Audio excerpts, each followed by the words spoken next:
नमस्कार दोस्तों, आज हम बात करने वाले हैं रसोई घर से संबंधित कुछ बातों के बारे में, जिसका ध्यान सभी महिलाओं को अवश्य ही रखना चाहिए। वास्तु शास्त्र के अनुसार किचन में कोई ऐसा सामान नहीं रखना चाहिए जिससे घर में परेशानी बढ़ जाए। रसोई घर को साफ और स्वच्छ रखना चाहिए, लेकिन कभी कभी हम कुछ बातों को नजरअंदाज कर देते हैं, जिसके कारण घर में नकारात्मक ऊर्जा बढ़ने लगती है। किचन या रसोई घर का एक बहुत महत्वपूर्ण स्थान होता है। ऐसा कहा जाता है, जैसा खाए अन्न वैसा होए मन। मतलब व्यक्ति जैसा खाना खाएगा, उसके सोचने समझने की शक्ति भी वैसी ही हो जाएगी। शायद इसलिए पौराणिक कथाओं और शास्त्रों में रसोई को बहुत महत्वपूर्ण माना जाता है।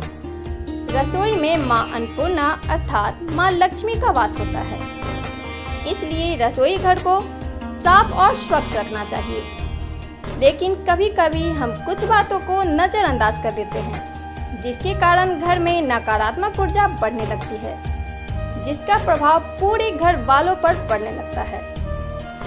वास्तुशास्त्र के अनुसार किचन में कुछ ऐसे सामान नहीं रखने चाहिए जिससे घर में परेशानी बढ़ जाए। आइए जानते हैं। कुछ छोटी छोटी बातों का ध्यान रखकर हम मां अन्नपूर्णा को प्रसन्न रख सकते हैं। उससे पहले वीडियो को लाइक कर दें और हमारे चैनल को सब्सक्राइब कर लें, ताकि ऐसे ही धर्म से जुड़ी जानकारी आपको मिलती रहे। नंबर 1, दवाइयाँ। अक्सर रसोई में काम करते करते छोटी मोटी चोट लगना या जलने जैसी चीज होती रहती है, और उसके लिए बैंडेज और अन्य तरह की दवाइयाँ हम रसोई में रख लेते हैं, ताकि समय पड़ने पर हम उनका इस्तेमाल कर सकें। लेकिन वास्तुशास्त्र के अनुसार रसोई में दवाई नहीं रखनी चाहिए। इसका प्रभाव घर के सदस्यों की सेहत पर पड़ सकता है और आपका खर्चा अचानक बढ़ने लगता है। नंबर 2, दर्पण या शीशा। बदलते वक्त के साथ घर का इंटीरियर भी बदलता जा रहा है। घर को सुंदर बनाने के लिए कभी कभी कुछ लोग रसोई में दर्पण भी लगा देते हैं, लेकिन वास्तु के अनुसार रसोई में मिरर का इस्तेमाल नहीं करना चाहिए।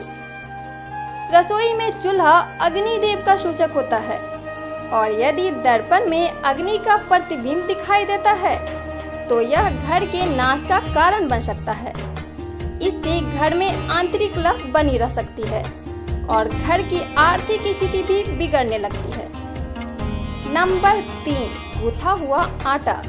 रसोई में जब महिलाएं खाना बनाती है, तब रात में गूथा हुआ आटा फ्रीज में रख देती है और सुबह फिर से इसका इस्तेमाल करती है।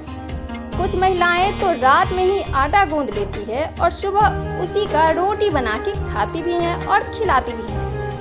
लेकिन वास्तु की बात करें तो ये बिल्कुल सही नहीं है। एक तो इसमें रात भर में लाखों प्रकार के बैक्टीरिया पनप जाते हैं, जो स्वास्थ्य के लिए हानिकारक हो सकते हैं। साथ ही इससे शनि और राहु का नकारात्मक प्रभाव भी पड़ता है, जिससे घर के लोगों को कई प्रकार के बीमारियों और समस्याओं का सामना करना पड़ सकता है। नंबर 4, टूटे हुए और चटके हुए बर्तन।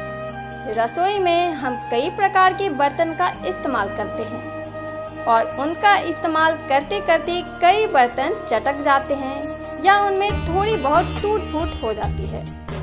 लेकिन थोड़ी सी टूट फूट के बाद भी हम उन बर्तनों को रसोई में इस्तेमाल करते हैं। वास्तु में बताया गया है कि ये बिल्कुल भी ठीक नहीं है। इससे घर की आर्थिक स्थिति बिगड़ सकती है और परिवार में मतभेद का सामना करना पड़ सकता है। इसलिए वास्तु कहता है कि टूटे हुए और चटके हुए बर्तन को रसोई में बिल्कुल भी नहीं रखना चाहिए।